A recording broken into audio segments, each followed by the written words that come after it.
O presidente dos Estados Unidos, Donald Trump, confirmou que o cessar-fogo com o Irã chegou ao fim. Em publicação nas redes sociais, Trump afirmou que o Irã pediu a continuidade das negociações, mas disse que os Estados Unidos deixaram claro que o cessar-fogo acabou.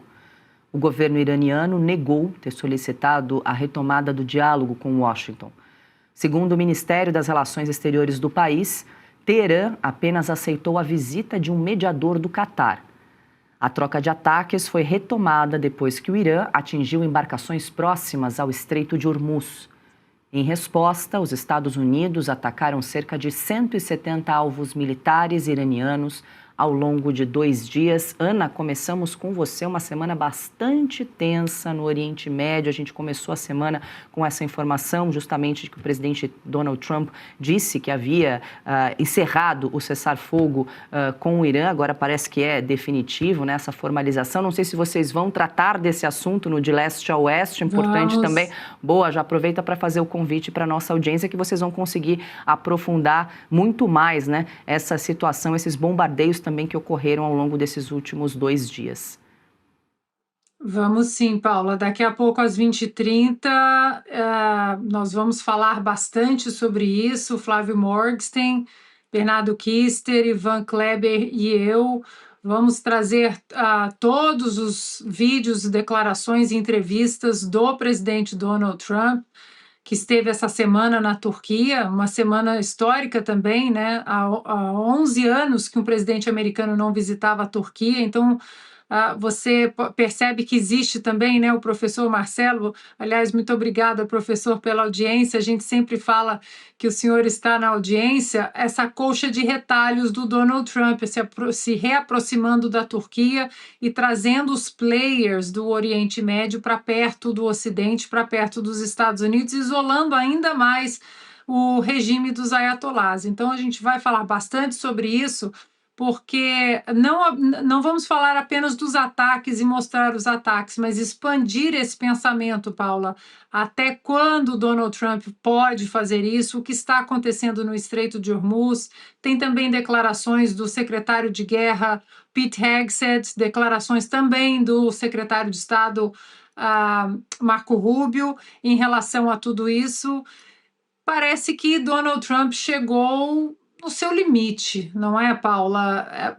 Acusavam muito Donald Trump, acusaram bastante no primeiro mandato dele, e logo que ele voltou à Casa Branca em 2025, que ele era beligerante, que a Terceira Guerra Mundial aconteceria com ele no comando dos Estados Unidos.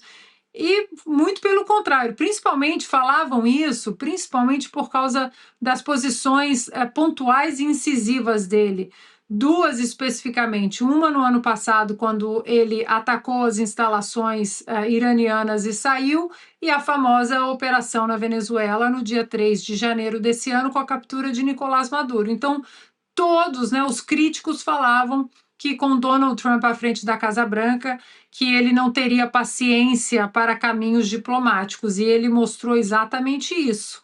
Ele mostrou o caminho diplomático, ele sentou, ele conversou, ele mandou equipes, ele trocou equipes, ele fez alianças importantes, como o Paquistão, por exemplo, o Egito, para que um possível cessar-fogo se transformasse num acordo.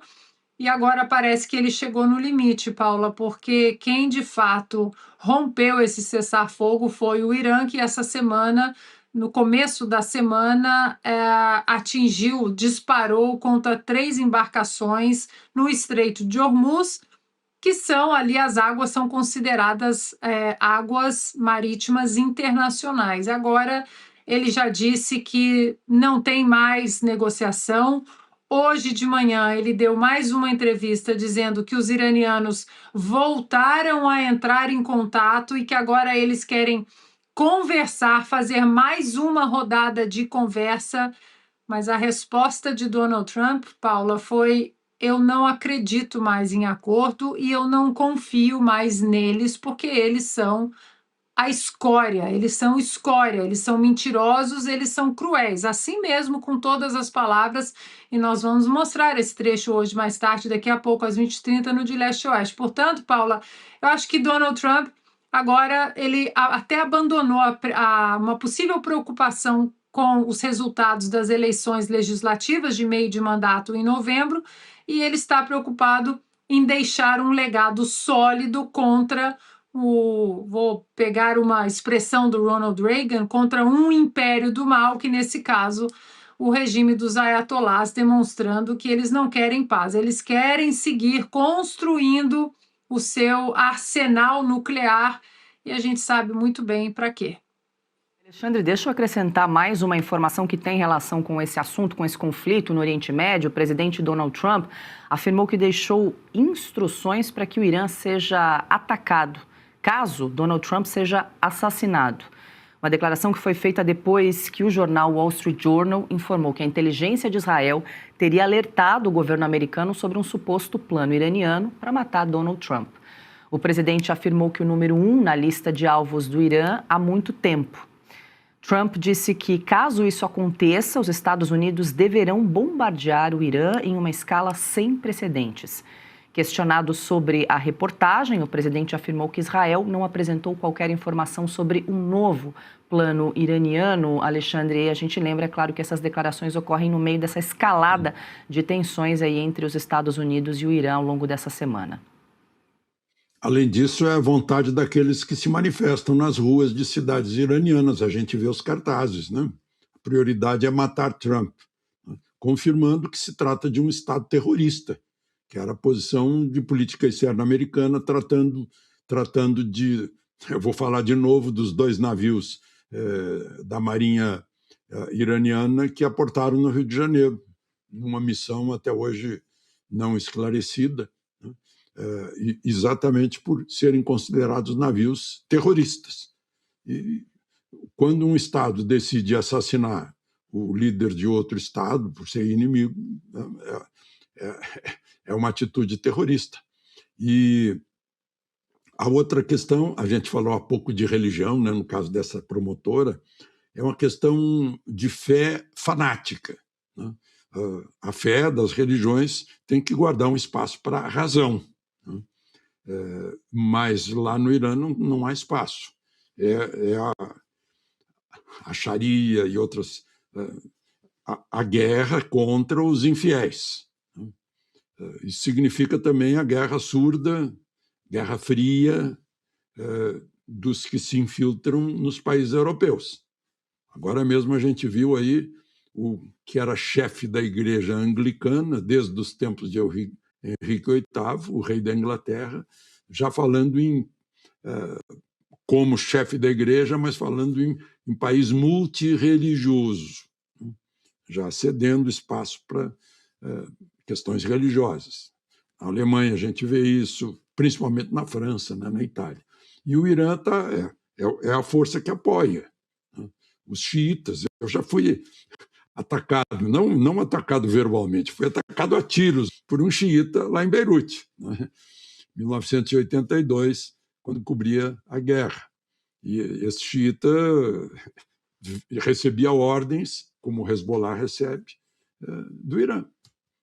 Esse é o governo terrorista do Irã, que precisa e não entende outra linguagem que não seja essa linguagem que o Trump está usando. Ele, como é um bom negociador, ele sabe qual é a linguagem desse adversário. Deixa eu voltar rapidamente com a Ana para complementar.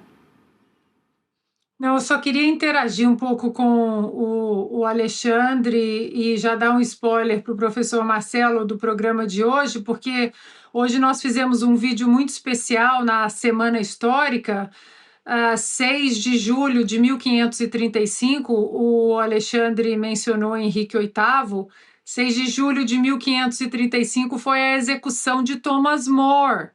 Thomas More, que não cedeu a pressões políticas ao poder e disse, antes de servir ao rei, eu sirvo a Deus. Então, hoje tem um vídeo muito especial lá para a nossa audiência. Maravilha, 8h30 da noite. Bom, Perdão, diga. Esse é um homem que ensejou, inclusive, um filme, né? Traduzindo literalmente, o homem de todas as estações, incorruptível. Foi um agente do governo em inglês, incorruptível, sábio, de princípios. Deveria ser, ele é santo hoje, mas deveria ser o santo dos políticos, que se mirassem em Sir ou Santo Thomas More, né? Que teve como está lá o cepo até hoje, lá na Torre de Londres, para a gente ver onde ele foi decapitado.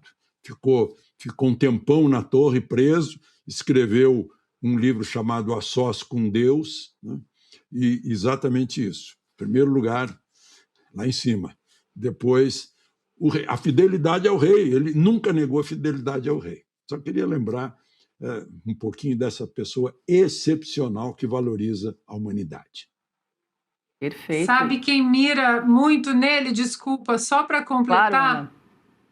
Mestre, quem mira muito em Thomas More, e eu já tive ótimas conversas, é o nosso querido Felipe Martins, incorruptível, que não se ajoelhou ao sistema, disse que não vai delatar, jamais vai inventar qualquer mentira sobre qualquer pessoa, porque antes de qualquer coisa ele tem que prestar contas a Deus. Felipe Martins falava muito de Thomas More.